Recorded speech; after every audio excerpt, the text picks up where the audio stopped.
प्रभु कह रहे हैं अगर ये हमारी बात समझ जाओ तो तुम सब सन्यासी ही हो।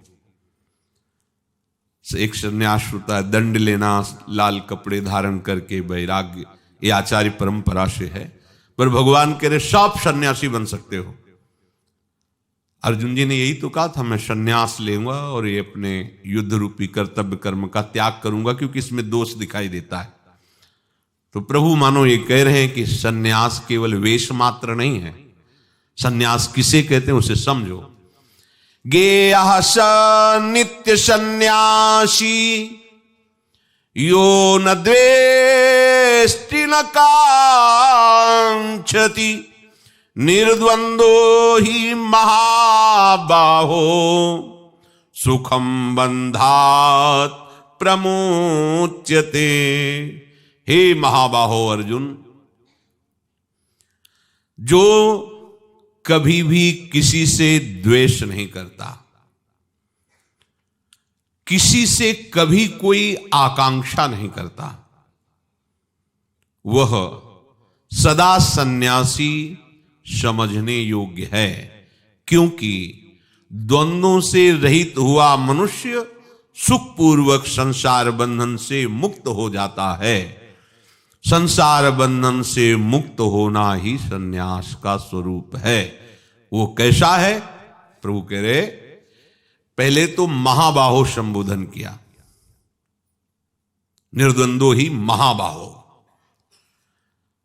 महाबाहो साधारण अर्थ है जिसकी भुजाएं बड़ी बड़ी हो, बल हो, उनमें शूरवीरता हो, एक तो ये महाबाहो।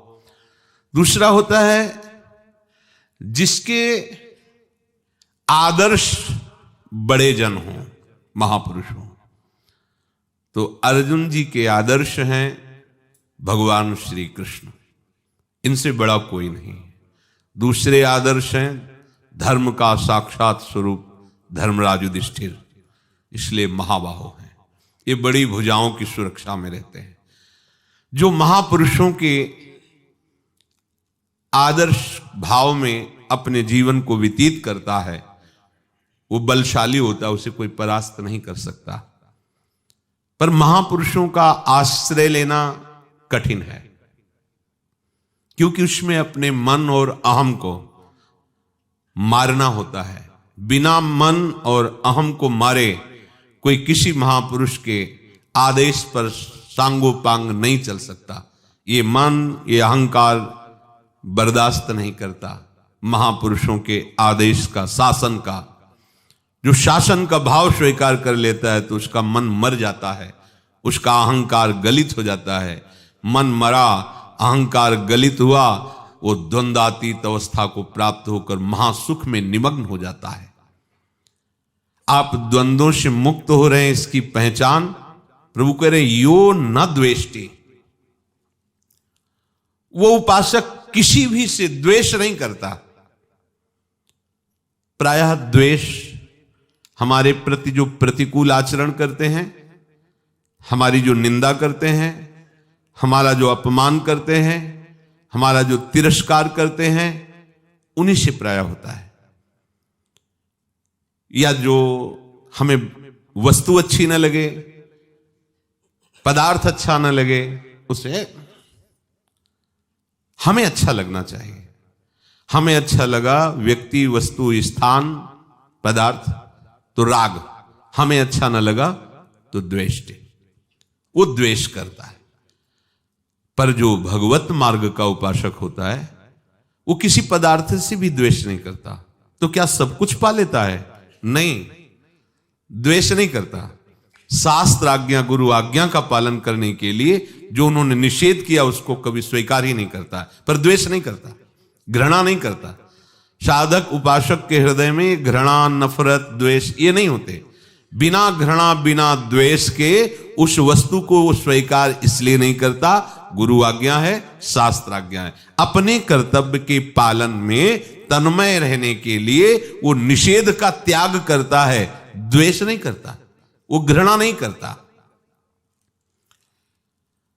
हमको अपने प्रभु की सेवा में जाना है तो हमें ऐसा बनना पड़ेगा कि पूरी सृष्टि में कोई एक भी हमारा दुश्मन नहीं है, बनाना पड़ेगा।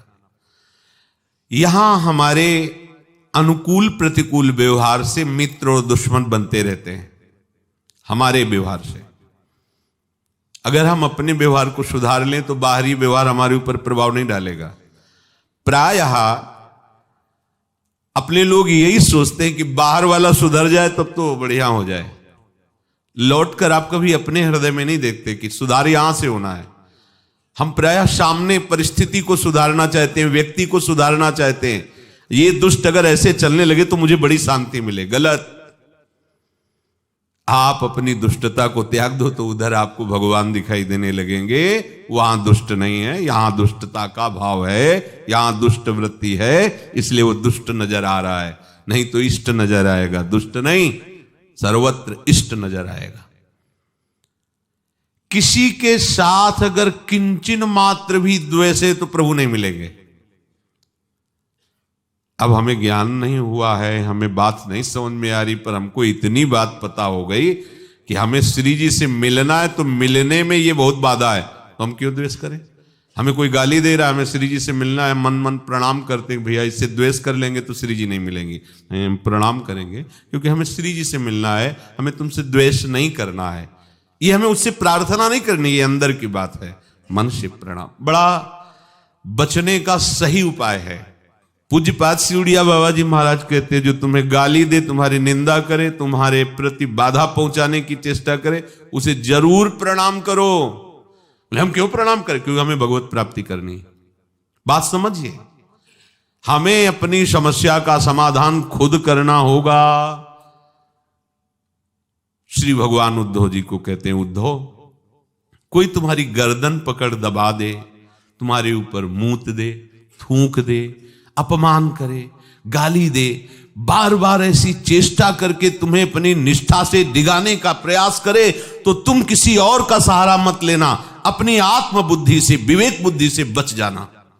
भगवान आदेश कर बोले, प्रभु ये तो बहुत कठिन है कि कोई हमारे साथ ऐसा व्यवहार करे और हम उसको प्रणाम करें। तो तितिक्षु ब्राह्मण की भगवान ने उसमें कथा सुनाई।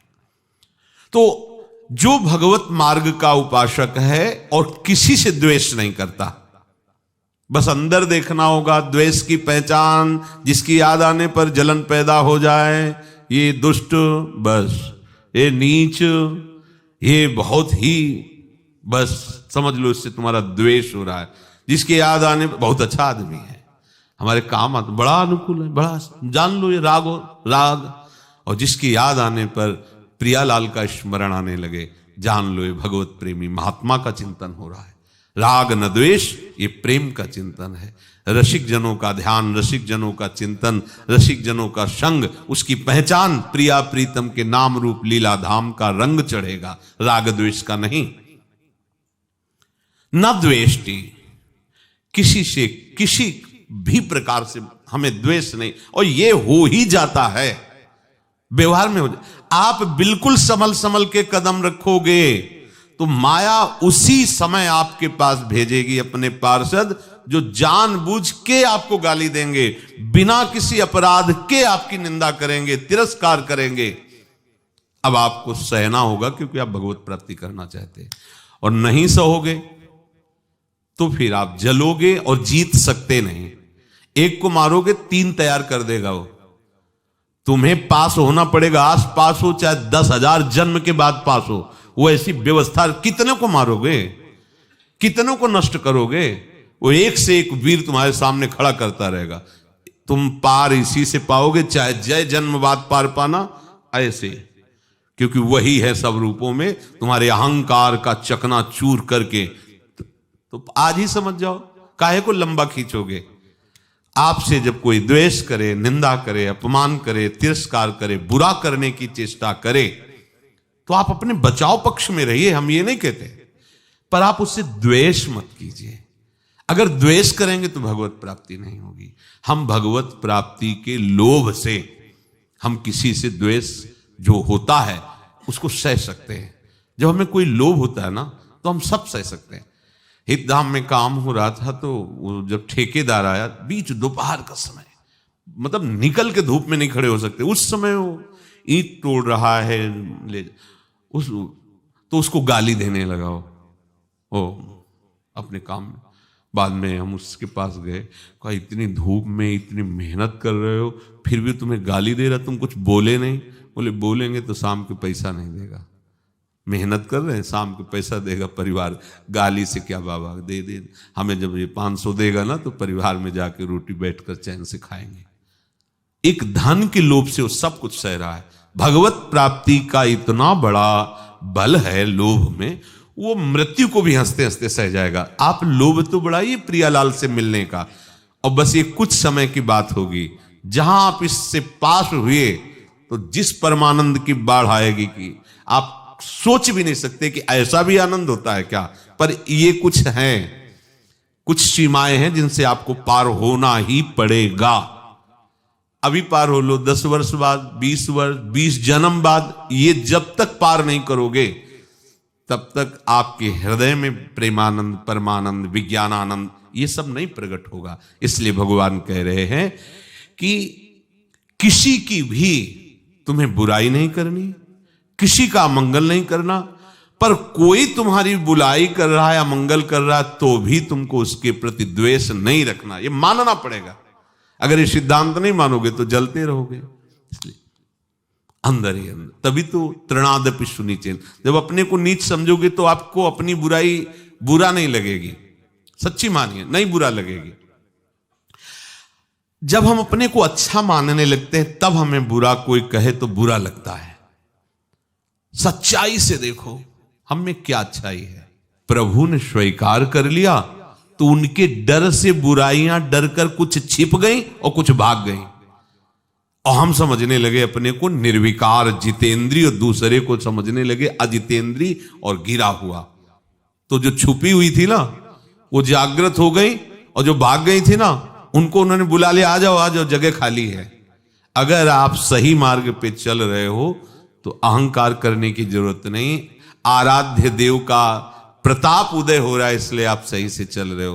तो जैसे हम बुरे थे, प्रभु के आश्रय लेने से प्रभु के सद्गुण अंदर आने लगे, ऐसे ही मान लो वो बुराई में है तो जिस दिन उसको चोट लगेगी और प्रभु का आश्रय लेने लगा तो पर प्रभु उसको महात्मा बना देंगे। फिर अपने को उसके प्रति बुरा भाव रखने की जरूरत नहीं। हमारे प्रति जो बुरा भाव कर रहा है तो हमें समझना है कि हमको ये सहना ही पड़ेगा। इसी सहनशीलता का हमें फल मिलेगा भगवत प्राप्ति, भगवत प्रसन्नता। न कांक्षति, उपासक को कभी भी किसी से कहीं भी आकांक्षा नहीं कर रखनी चाहिए। इसमें बहुत धैर्य की आवश्यकता है। लगता है कि ऐसा अगर हम कह देते हैं तो काम चल जाएगा, और उसी समय वो अनंत ब्रह्मांडों का स्वामी आपके अंदर बैठा हुआ देख रहा है कि मेरे से नहीं बोल रहा, ये बाहर चाह कर रहा है, तो मौन, चुपचाप मौनी बाबा बने बैठे रहते हैं। और आपके मन में आया, उसी समय आप पलट गए। हिप, इतना महावैभवशाली प्रभु है हमारा स्वामी, अगर उसको ऐसा करना होगा तो कर देगा ना, हम क्यों मांगे? नहीं नहीं और नहीं। आकांक्षा का त्याग हो जाएगा। आप सच्चे मानिए, जिस समय आपको जो आवश्यकता वास्तविक होगी वो हो ही जाएगा। वो बहुत सामर्थ्यशाली है, उसी क्षण हो जाएगा। आवश्यक है तो आप मांगो क्यों? जो भी होना, जो भी उस समय हो जाएगा। जब हमें प्रभु से ही नहीं मांगना तो औरों से मांगने की बात क्या है? बिल्कुल नहीं मांग, अपने प्रभु से भी नहीं मांग। कोई बच्चे हैं क्या? वो अज्ञानी है क्या कि हम कहेंगे तभी वो बात पूरी करेंगे? खूब जानते हो, सर्वज्ञ हो, हमारे हृदय में भी बैठे हो। इस शरीर को जो आवश्यकता हो, व्यवहार में जो आवश्यकता हो, जो कर्तव्य में आवश्यकता वो दे दो, उसी से कर्तव्य कर देंगे। उसी से व्यवहार नहीं दोगे तो राधा राधा राधा राधा, बस। हम आपसे भी नहीं चाहेंगे, वो आपसे भी नहीं चाहेंगे। वो परम पद का अधिकारी है। न कांक्षति, न द्वेष्टि और न कांक्षति। जरा इस पर ध्यान दो। आकांक्षा, कामना हम क्यों करें? इतने बड़े साहब हैं, जैसे मानो आप हम पर अपना भाव किए हैं, आपको पता है जब जो बनवाना होगा बनवा के पवा देंगे, जब जो पहनवाना होगा मंगा के पहना देंगे, जब जैसे चलना होगा आदेश कर देंगे। हमें कुछ खोजना भी नहीं कि हमको कैसे परमार्थ में चलना है। हम तो बैठे हैं, आपकी जिम्मेवारी है कि हम कैसे चलें वो बोलो, कैसे जिए वो देखो, कैसे रहें वो तुम देखो। हम बस आपके हैं, बस इतने से ज्यादा हम और जानकारी नहीं चाहते। सब बना बनाया है। कई बच्चा के पेट आ जाएगा निकुंज रस, अपने आप आ जाएगा। ज्यादा जानकारी की जरूरत नहीं, ज्यादा परेशान होने की जरूरत नहीं। बस जरूरत इतनी है, आपको जो जरूरत हो करवा लेना। बैठा हूं मैं, आपको समर्पित है।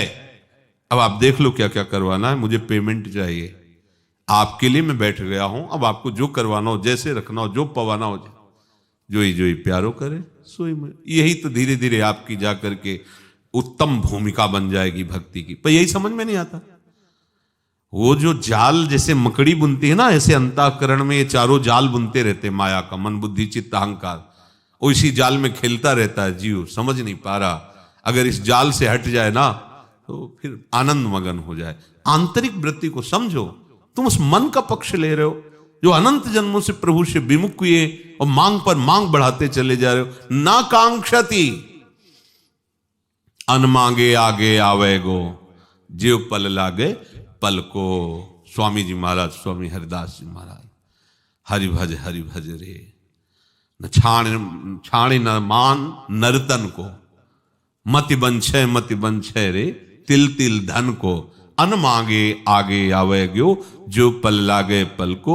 ओ कह हरिदास मीच जो आवे त्यो धन है आपन। हा, कैसे महामहिम वचन है स्वामी जी महाराज के। आपको तो केवल भजन करना है, आकांक्षा नहीं करनी। थोड़ा विश्वास करके बैठ। बहुत कमजोर हैं अपने लोग। नहीं, ऐसा कैसे होगा? अगर हम कहेंगे नहीं तो कैसे होगा? हाँ, तुम्हारे कहने से पूरा विश्व चल रहा है, नहीं होता। हम करेंगे नहीं तो कैसे होगा? वो करवा लेंगे जो भी चेष्टा। अब एक बार तो अच्छे से समर्पित हो जाओ। पर वो देखेंगे कि वो देखते हैं। एक महात्मा गए और एक गांव में कहा कि भिक्षा करवा दीजिए। भगत ने हाथ जुड़ाओ महाराज, पर बोले हमारी शर्त सुनिए, हम 56 भोग पाते हैं। अब जिससे 56 भोग कहे तो गांव के किसान गरीब आदमी तो हाथ जोड़ देते, महाराज हम जानते ही नहीं 56 भोग बना क्या पवाएंगे, है ही नहीं इतना कुछ। नमक रोटी दाल ये तो पा सकते हो आप। पूरे गांव में चर्चा हो गई, महात्मा आए और विमुख जा रहे हैं 56 भोग। तो एक बहुत विवेकवान और सत्संगी थे, उन्होंने महात्मा जी के पास जाकर कहा कि निमंत्रण है आपका। तो उनका जानते हो? बोले हाँ, पूरा गांव जानता है कि आप 56 भोग आरोगी हैं, बिना 56 भोग के आप कुछ पाते नहीं। बोले हाँ। बोले हम 56 की व्यवस्था के अगर उसके आगे भी होगे तो 58 कर देंगे, आप चिंता मत करो, ठाकुर जी की कृपा है। समझे ना, तुम्हारे धैर्य की परीक्षा होगी। ले गए। अब 2 बजे दिन में 12 बजे तक हो जाना चाहिए। 2 बजे तक तो महात्मा जी चुप रहे। बोले 2 बज रहे हैं। महाराज 2-4 भोग की बात होती, 56 है। शाम हो गई।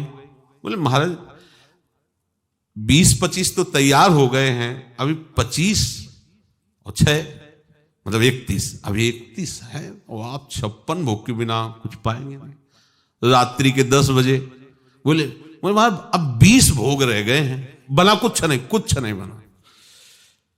अब वो बोले इतनी भूख लगी और तुम?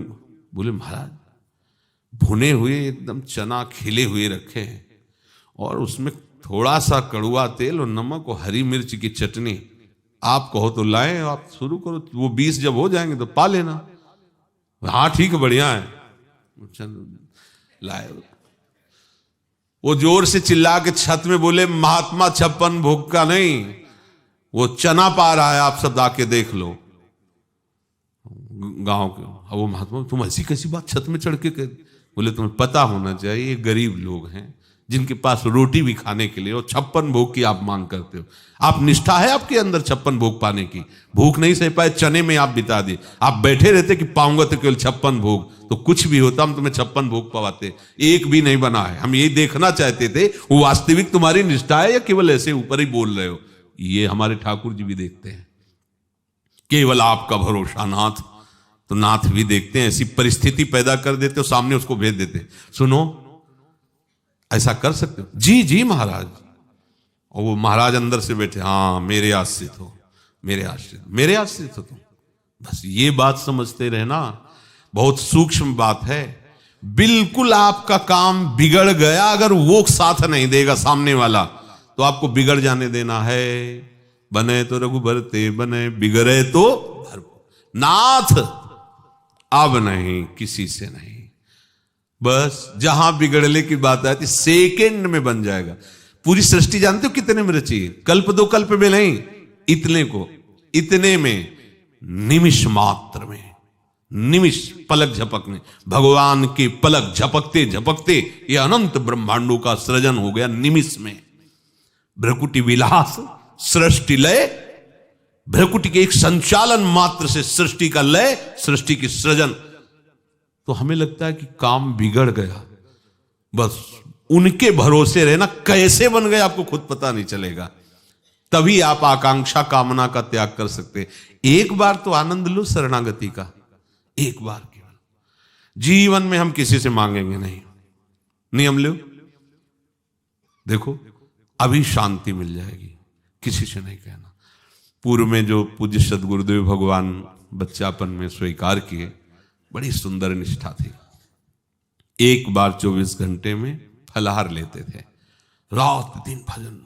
वो माला ऐसे जो लेता है, ऐसे वाला लंबा हो गोमुखी, उसमें एकदम आवेश भरा लाल चेहरा बना रहता, हर समय जप में। उन्हीं की कृपा से दिमाग में बात बचपन में बैठ गई थी कि निरंतर भजन करना ही सबसे बड़ा कर्तव्य है, निरंतर भजन करना ही सब शास्त्रों का सार। बैठ गई थी महाराज जी के संग से। उनकी हम आपको निष्ठा बताते हैं, एक बार केवल पाना है। अब जो भी गांव, कोई आलू उबाल के थोड़ा गुड़, कोई दूध लेके, कैसे भी एक बार भिक्षा का था। और वो कहीं जाते नहीं थे, वहीं आके देना होता था। और उसका नारियल का खप्पर था, सन्यासी थे ना, तो ऐसे खप्पर रख दिया। और आपने अगर पूछ लिया स्वामी जी डालें, तो खप्पर हटा लिया, नहीं ठीक है जाओ, अब नहीं पाएंगे, कल पाएंगे। पहले ही सबको बता दिया, पूछना कुछ। अब जैसे आलू रख दे, तो स्वामी जी गुड़ रखें, नहीं नहीं बस। दूध तो स्वामी जी और डालें, नहीं नहीं बस। कभी ऐसा नहीं किया, पूछ लिया, कहते थे पूछ ही तो हटानी है। कोई भी हमारे अंदर आकांक्षा ना रहे। कई बार ऐसा धोखा हुआ, नया जैसे कोई आया ना, और तो डालें महाराज जी, वो तो पूछते नहीं, अब डालें, नहीं खप्पर रख लिया। क्या अपराध में? तो बोले पूछना, उनका नियम था उनका, आप पूछ नहीं सकते, डालते चले जाओ, जितना डाल दो जितना। जहां पूछ लिया वही बंद। तो वहां जो प्रसाद देने आता था, उसको पहले वो चुप रहता था, डालते गए जितना जो कुछ लाएगा शांत। कभी उन्होंने चाय का समय हो रहा, कभी नहीं, शांत एकदम। ऐसे पुराने संत महात्माओं के दर्शन और सानिध्य मिले, बिल्कुल शास्त्र उनके हृदय में बैठा हुआ है।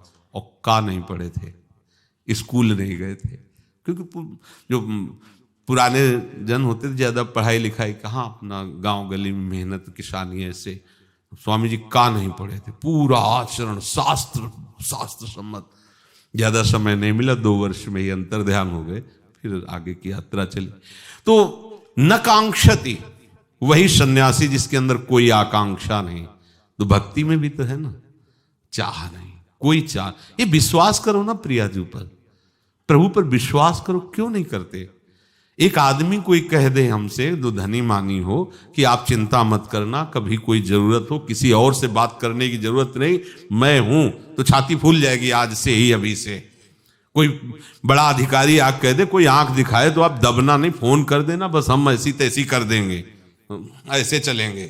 वो भले कभी फोन ना उठावे, लेकिन आप तो कह रहे ना योगक्षेमम बहाम में हम, और वो कहीं फोन करने की जरूरत नहीं, यहीं बैठे। हमें विश्वास नहीं हो रहा, हम भक्त कहलाते हैं, हम शरणागत कहलाते हैं, हम भरोसा उस पड़ोसी का रखते हैं कि अगर कुछ हुआ ना आवाज देंगे वो आ जाएगा। उसको उसकी जरूरत नहीं है, उसको आप अपना मानो, जिसको आवाज भी न देना पड़े, आ जाए। तो आप कहोगे द्रौपदी ने जब तक पुकारा नहीं तो आ क्यों गया? क्योंकि अन्य आश्रय था। केवल कृष्ण के आश्रय होती तो दुशासन की ताकत नहीं थी महल में जाके बाल पकड़ सके। अगर केवल प्रभु का भरोसा केवल होता, प्रभु का भरोसा तो तब पूर्ण रूप से हुआ जब सब जगह निराशा हुई, नहीं तो किसी की ताकत नहीं थी कि जाकर द्रौपदी जी को स्पर्श कर सके। इसीलिए बुलाना पड़ा कि तुम्हारा भरोसा खत्म हो जाए तब बुला लेना। नहीं, हमारे स्वामी ऐसे नहीं है। अगर आप अन्य आश्रय त्याग कर भरोसा किए हुए हैं, हाँ, वो हर समय करो सदा तिनके, उनके वचन है, करो सदा तिनके रखवारी, जिमि बालक राखे महतारी। माता कार्य में रत है ऐसा मत समझ लेना। वो अपने आंख की एक दृष्टि वो अपने बालक पर ही रखती। कुछ भी कर रही हो, क्या कर रहा है, कैसे खेल रहा है, कहां है, क्योंकि उसका ममता का जो स्वरूप, ऐसे ही हमारे हरि अपने भक्त पर दृष्टि रखते हैं। वो तो केवल दृष्टि ही रखती है, आप तो कहते हैं जहां जहां भक्त मेरे चरण रखे वहां वहां रखूं हाथ, ऐसे चलाते हैं। अब जब जान जाओगे तभी तो भगवान शिव कहते हैं उमा राम स्वभाव जे जाना, ताय भजन तज भावना। ये मांगने की जरूरत नहीं है। क्यों, कब तक मंगता बने रहोगे? लिस्ट बनी पड़ी है, फाड़ डालो लिस्ट, हटा दो जिनसे तुम्हें मांगने का अपनापन हो गया है, हटा दो। और एकमात्र से बिना मांगे निहाल कर देंगे। पर ये अज्ञानी मांगता नहीं, मांग ही बैठता है, फिर हंस देते हो। जब मांग बैठता है ना तो वही है सब रूपों में देने वाले, पर वो हंस देते हैं कि कहा रही तुम्हारी अनन्य निष्ठा, मेरे सिवा किसी की तरफ देखा ना चाह करके, चलो फिर कमर कसो आगे बढ़ो। न कांक्षति, जो भगवत मार्ग का पथिक है, न कांक्षति उसकी सिद्धि है। ये मांग नहीं होनी चाहिए। या तो बहुत छोटी छोटी बात में मांग भरी हुई, छोटी छोटी बात मांग नहीं होनी चाहिए। उपासक जितना मांग रहित होता चला जाएगा उतने उसके हृदय में प्रभु की प्रति अधीनता पैदा होती जाएगी। यही हमें चाहिए। या ऐसा समझ लो प्रभु उसके अधीन उतने होते चले जाएंगे। मांग नहीं तो प्रभु अधीन होते चले जाएंगे। और मांग है तो फिर वैसे भी देखो, आप सेवा करो और कुछ मत लो, मतलब कोई चाह ना हो, तो बार बार वो अपना चिंतन, सेव्य का चिंतन सेवक के प्रति जाएगा। कुछ चाहता नहीं। अरे देखना भाई, उसको भोजन, उसके वस्त्र दिए आप उसके, अब उसका चिंतन, उसका ये अधीनता शुरू हुई। कहीं किसी भी तरह उसको दुख नहीं होना चाहिए, क्योंकि कुछ चाहता ही नहीं है और जो आज्ञा करो वैसा पालन कर रहा है। वास्तविक सेवा अब उनकी शुरू हो गई। सेवा वही है जो सेव्य के अंदर सेवा भाव पैदा कर दे, सेव्य के अंदर सेवा भाव पैदा कर दे। निष्कामता में बड़ी ताकत है। देख लो त्रिलोचन जी के यहां सेव्य नौकर बन करके आ गए। ये सेवा का चमत्कार। हम अपने स्वामी को प्रसन्न करने के लिए कुछ भी मांगने की जरूरत नहीं, यही सबसे बड़ी सेवा है। भला ये अंदर बैठा लो बात, आज से कुछ नहीं मांगेंगे। एक बार भगवत ऋषिक जी महाराज अपने मित्र के साथ यहाँ वृंदावन में आए हुए थे। जब उनके चरित्र में पढ़ा तो जो उनको भोजन पवाने के लिए बनाया, उसमें सब्जी में नमक ही नहीं डाला, एकदम ऐसे, मतलब बिल्कुल नहीं डाला। और उनके सामने परोसी तो और भी सामग्री थी, तो जो भी पाए तो पहले तो उनका ये वाली सब्जी सब हमारे में डाल दो। भगवत ऋषिक जी ने कहा, हमें बहुत अच्छी लगी। और कहा दूसरी चीजें, मित्र भी साथ थे, उनको परसो और आप वो सब्जी हमें डाल। तो उनको अच्छा लगा कि इनको सब्जी बड़ी प्रिय। अब उसमें जो पात्र में बाद में थोड़ी सी बची होगी, तब जो बनाने वाले उन्होंने अरे नमक नहीं डाला। भगवत ऋषि जी क्षमा करना ना, बोले मुझे तो बहुत अच्छी लगी, मुझे तो ऐसा नहीं लगा कि, तो इसीलिए मैंने लिया। मतलब समझो, कह सकते थे कि इसमें नमक नहीं डाला, क्या भूल गए क्या?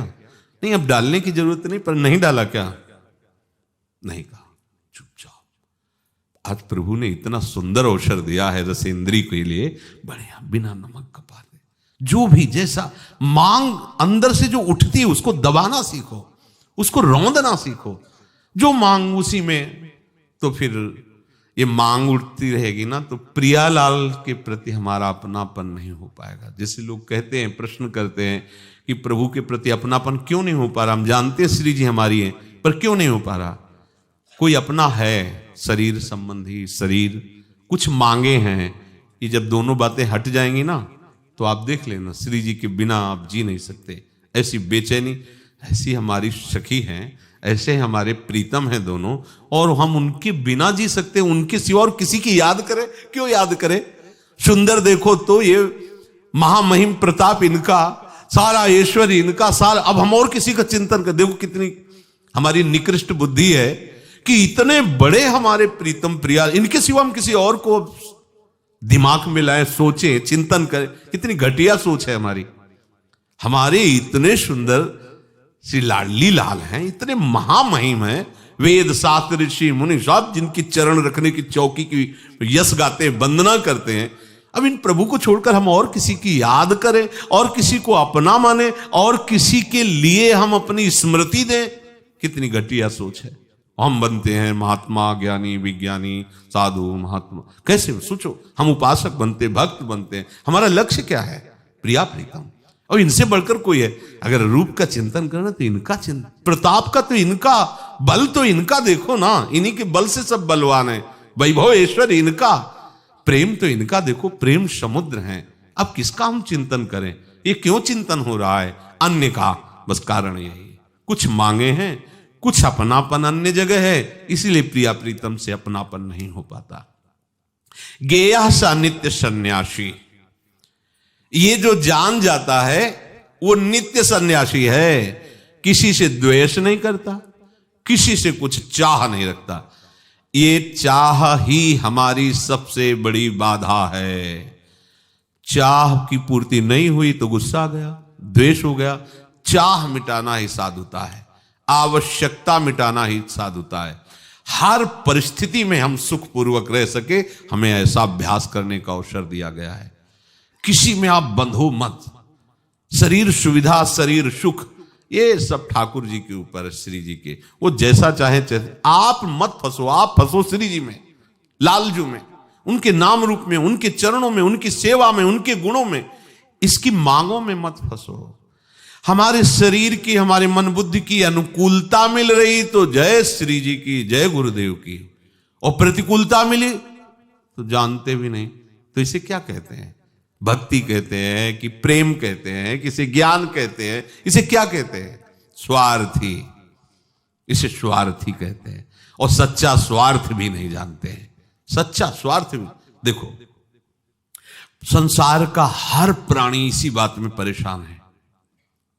धैर्यपूर्वक सुनना, हमें अच्छा खाने को मिले, अच्छा पहनने को मिले, लोग थोड़ा सम्मान की दृष्टि से देखें, और हमको कुछ करना ना पड़े, लगभग सब इसी में है। या हमको कुछ भी करना पड़े, इतना तो हो जाए ना।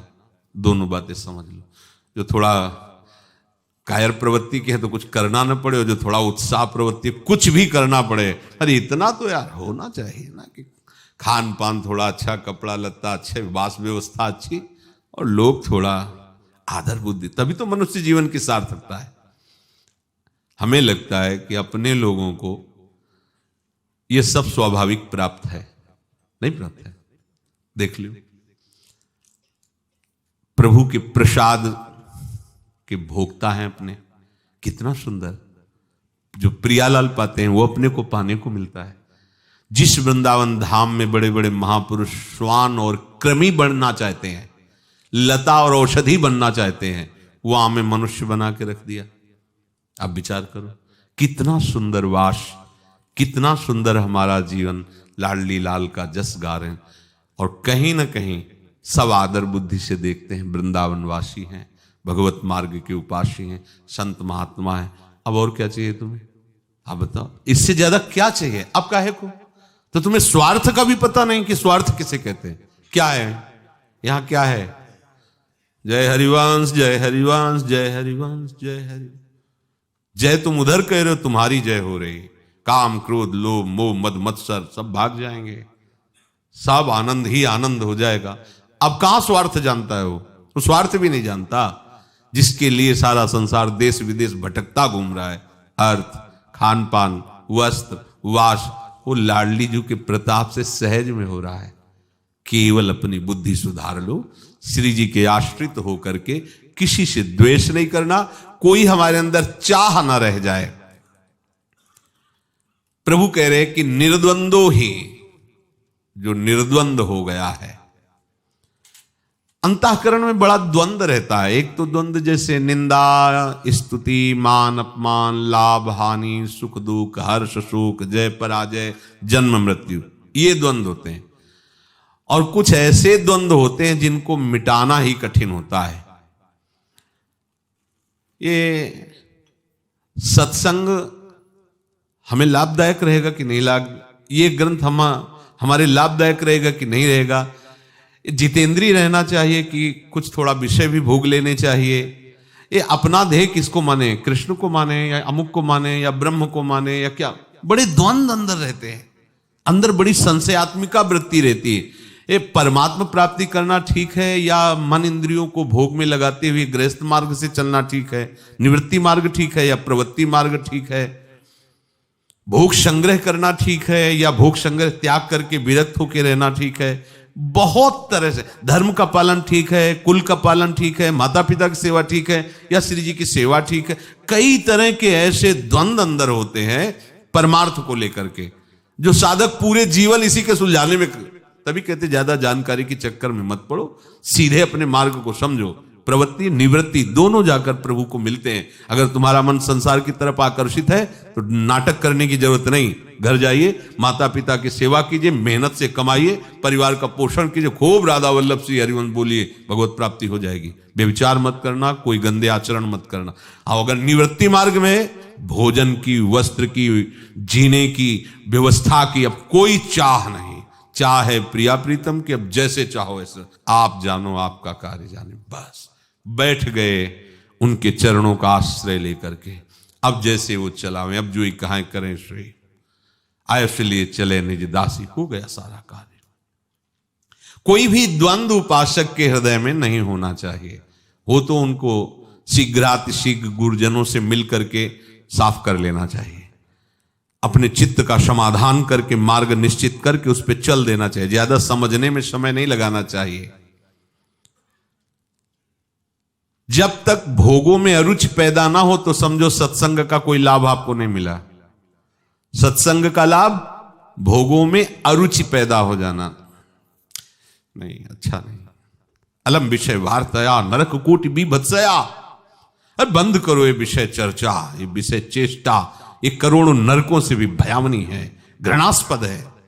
अलम विषय वार्तया नरक कोटि बीभत्सया, वृथा सुति कथाश्रमो बत विभेमि कैवल्यता। बंद करो अबे वेद आदि की चर्चा, हमें नहीं चाहिए वेद सिद्धांत, क्योंकि हमें मोक्ष से भी भय लगता है। हम अपनी प्यारी जू के समीप उनकी आज्ञा में रहकर सेवा करना चाहते हैं।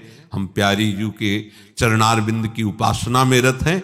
हम मोक्ष नहीं चाहे। मोक्ष है जैसे दो चीटा एक बोरे में लगे हों, अब एक चीटा चीनी के साथ जाके कढ़ाई में चीनी बन गया, हो गया मोक्ष, और एक है बोरे के साइड से लग के चीनी का स्वाद ले रहा है। आनंद किसको आ रहा है? जो स्वाद ले रहा है वो तो चीनी बन गया, उसी में मिल गया। ये उपासना जो है प्रेम की, ये चीनी का स्वाद लेने, हाँ, सहचरी स्वरूप से प्रियालाल जो महारस समुद्र है उनका स्वाद तो महाप्रभु इसीलिए करे विभेमी कैवल्यता। उस कढ़ाई में मिलकर चीनी बनने के लिए मुझे भय लगता है, नहीं चाहिए मोक्ष, मुझे तो श्री प्रियालाल की सेवा सुख का रसास्वादन करना है।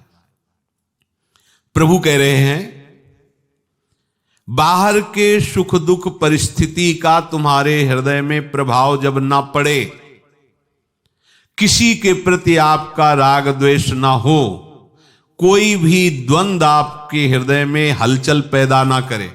निंदा कर रहा है, अगर वो आपके अंदर प्रभाव डाल रही तो भजन रुक गया, उसका चिंतन होने लगा, कितना दुष्ट है, कोई मतलब नहीं, पर निंदा हमारी करता है।